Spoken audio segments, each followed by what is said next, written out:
Vous l'avez compris, je suis une passionnée du développement personnel. Cependant, il y a eu une période de ma vie où je faisais du développement personnel et j'avais honte de dire que oui, j'avais un coach, oui, j'allais à des séminaires de développement personnel. Comme si c'est quelque chose qui était uniquement pour des gens qui avaient des troubles, quelque chose qui était pour les gens qui ne savaient pas comment se débrouiller dans la vie.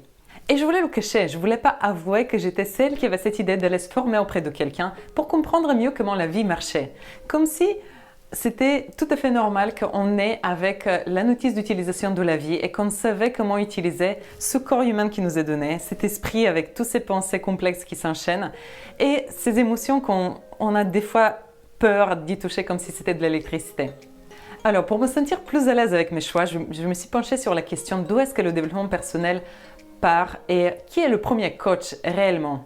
Alors, la recherche du bonheur, ça a toujours été une quête prioritaire de l'être humain. L'être humain a toujours voulu savoir comment trouver le bonheur. C'était un des sujets clés de la philosophie asiatique qui cherchait à nous montrer quelles sont les clés qui permettent d'atteindre ce niveau de bonheur, d'épanouissement pour profiter pleinement de cette vie. Alors, en dehors de la philosophie asiatique, la philosophie tout court s'est penchée sur la question du bonheur.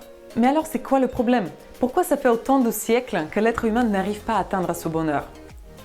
La philosophie nous a déjà donné des réponses clés, des outils qui permettent d'atteindre ce bonheur.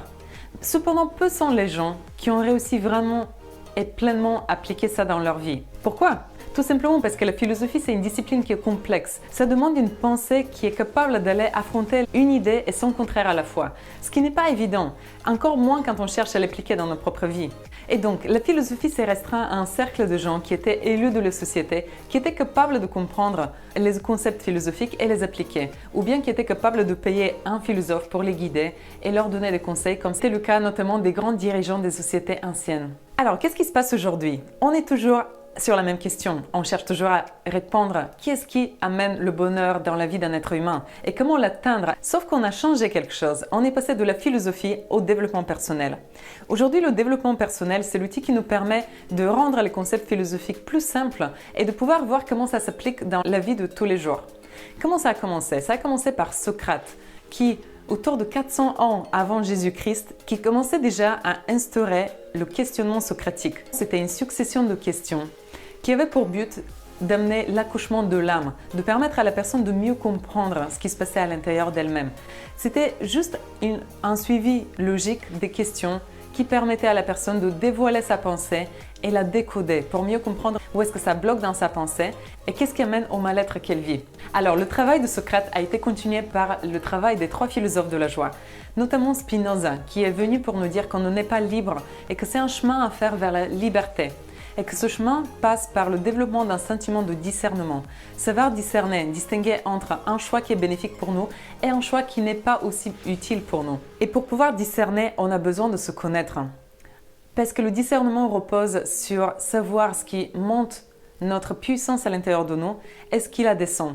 Pouvoir faire un bon choix pour soi, ça veut dire savoir notamment quelles sont mes valeurs pour que je puisse faire les choix qui reposent sur mes valeurs, qui nourrissent mes valeurs et faire le minimum de choix qui amènent vers épuisement de mon énergie et utilisation de mon temps au service des valeurs de quelqu'un d'autre et pas les miens. Spinoza a été complété par Nietzsche qui est venu nous dire que le vrai épanouissement dans la vie vient de l'acceptation de la vie, du fait de dire un oui inconditionnel à la vie, de pouvoir l'accueillir telle qu'elle est.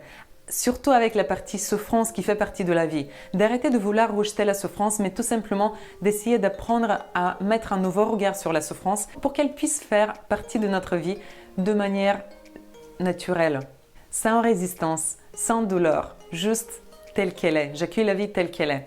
Ça, c'est l'enseignement de Nietzsche. Et à la fin, il y a Bergson qui vient pour nous enseigner que la vie s'exprime au moment où on est dans la créativité, on est dans la création. Lorsqu'on s'autorise à créer des choses et qu'on développe cette capacité presque intuitive de se connecter à notre créativité intérieure, c'est là où on se sent épanoui dans cette vie et c'est là où on se connecte à une force vitale à l'intérieur de nous. Et le développement personnel, il cherche à faire ça. Dans un premier temps, il cherche à nous aider à mieux nous connaître. Donc, il cherche à nous aider à suivre l'enseignement de Spinoza, qui était « connais-toi pour mieux pouvoir choisir, pour pouvoir te sentir libre même dans les contraintes ». À chaque instant, il y a des contraintes dans notre vie, mais celui qui est libre, c'est celui qui sait, dans un contexte de contraintes, faire un choix qui est en cohérence avec ses valeurs versus un choix qui n'est pas en cohérence avec ses valeurs.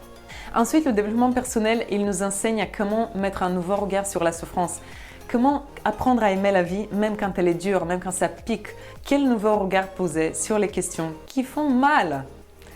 Et la troisième chose sur laquelle le développement personnel nous fait avancer, c'est comment être plus créatif. Comment se connecter à cette profonde intuition à l'intérieur de nous qui nous amène à connecter des idées sous différents angles et qui nous rend beaucoup plus inventifs dans nos créations. C'est presque se lier à l'enfant qui existe à l'intérieur de nous qui était lui-même de base créatif.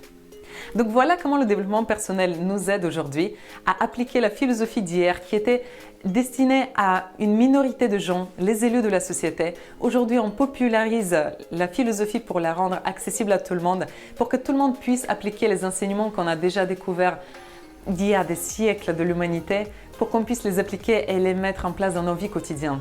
Et un dernier élément, le développement personnel, il est juste inévitable parce que la vie elle-même, c'est du développement personnel. C'est juste que le faire par son propre gré, ça veut dire ne plus subir la souffrance, mais décider par soi-même d'aller apporter un nouveau regard sur la souffrance, tout en essayant de comprendre quelle est la leçon que la vie m'enseigne et comment je peux comprendre mieux comment je fonctionne dans une situation douloureuse. C'est ça le développement personnel, c'est accélérer l'enseignement de la vie pour que je puisse vivre une vie qui est plus riche, plus épanouissante, plus stimulante et que je puisse vraiment profiter de cette vie et me sentir bien dedans. Voilà, je vous laisse réfléchir sur ça. Vous ne pouvez pas appeler votre premier coach, mais vous pouvez appeler un coach qui peut vous accompagner sur votre développement personnel. Je suis là pour vous aider sur ça. J'adore faire le questionnement socratique. J'adore vous amener à mieux vous connaître. J'adore vous amener à un niveau de créativité supérieur pour que vous puissiez vraiment sentir que cette vie, à chaque instant, elle est juste magique. Je l'adore. Je vous retrouve bientôt avec une nouvelle vidéo. À bientôt.